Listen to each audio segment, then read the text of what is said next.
Meron po mga Christian vloggers, mga sensitive po sila. At ang hindi ko po nagustuhan doon sa kanilang content, inilagay po nila, "Do not listen to Hillsong music anymore." Tapos, after ilang days, nakakita na naman ako kanina. Kanina nga po. Ganyan din po, stop listening to this group, kanya Hillsong. Gusto kong mag-comment pero alam po ba ninyo, pag sarado ang isip, wala po talaga. Ito po gusto ko pong sabihin po sa inyo. Ako po mismo, na masasabi ko, buong Christian walk ko, Christian life ko, Hillsong po ang mga CDs namin, pinapakinggan namin, may mga tapes din kami. Maganda po talaga, nakaka-bless po talaga. Pero hindi ko po ikakaila sa inyo, nakita ko po yung pagbabago ng kanilang musika. Nakisabay po kasi sila sa trend. And you know what? Kung tatanungin niyo ako, hindi na po ako sumusuporta doon sa mga bagong Hillsong na mga songs. Pero it doesn't follow na hindi ko na sila pinapakinggan. Pinapakinggan ko po yung mga albums nila from 2013 pababa hanggang 1992. From 1992 to 2013, 21 years po yan of solid Hillsong.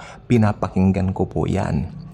Kasi talagang makikita mo solid worshipers po sila. Especially sa pangunguna ni Ruben Morgan at ng popular syempre na songwriter ng The Power of Your Love, si Miss Darlene Sheck. Wala na rin po sila sa Hillsong ngayon. Pero nandoon po talaga yung mga legacy na ibinigay ng Panginoon sa kanila. Yung talent po nila na feed ang buong mundo. Pag maraming nadadown, yung kanta ng Hillsong na Still, yan po, nagpapakalma po yan, nakakatulong yan. Kaya, yung mga nagsasabi na hindi papakinggan ng Hillsong, bakit naman po? Alam niyo po kasi may iskandalo si Brian Houston, yung kanila pong pinaka-founder, no? Yung mga producers ng mga songs na to.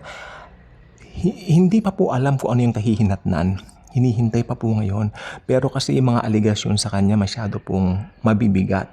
Yun naman ang ito na po malungkot. May mga flaws ang tao, may mga pagkakamali ang tao, pero wag mo idadama yung organization kasi yung Hillsong na mga songs, especially yung mga gawa ni Miss Darlene Sheck at saka ni Ruben Morgan, tsaka ni Russell Fragar, magaganda po yan. Solid yan na mga songs yan na iniingatan ng Panginoon yan. Ang Panginoon ang inspirasyon sa likod lang yan. Okay? Mas gusto kong pakinggan yung mga old albums po nila. Meron po kami dito. Yung iba nga garalgal na yung mga tape. Pero alam niyo po ba, gumagaan ang pakiramdam ko whenever I listen to them. Kaya sabi ko, kung ba nagkaroon ng problema si Brian Houston, nagkaroon ng problema yung mismong organization ng Hillsong, hindi mo napapakinggan yung mga very anointed songs? Ano bang klase yan? Paborito ko po ang Hillsong. Buong Christian walk ko po, pinapakinggan ko po yan. Diba? So, yan, hindi na matatanggal yan sa maraming Kristiyano ngayon. They love Hillsong. Especially yung 2013 pababa.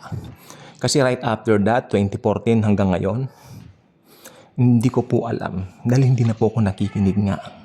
Kasi pag sa Spotify, pinipili ko lang yung mga lumang albums kasi may discography doon, pipiliin ko. Ayun yung mga albums na talagang kinalakihan ko. Diba? May iba may CD kami dyan. Alam niyo po ba, huwag niyong idadamay. Kasi ibang Kristiyano ko mo ganun, hindi na kami nakikinig niya kasi ganun.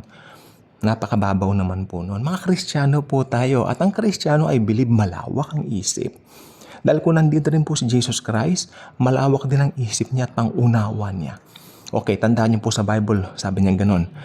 Panginoon, pupunta ka sa bahay ng isang makasalanan. Di ba si Sakeo? Pero pumunta siya doon. Oo. Sapagkat sabi niya, ang nangangailangan ng manggagamot ay yung mga tao na may karamdaman. At kung wala kang karamdaman, hindi ka na kailangan ng manggagamot. You don't need me anymore because, di ba? Magaling ka na eh. Yun ang mga Pharisees, mga Pariseo.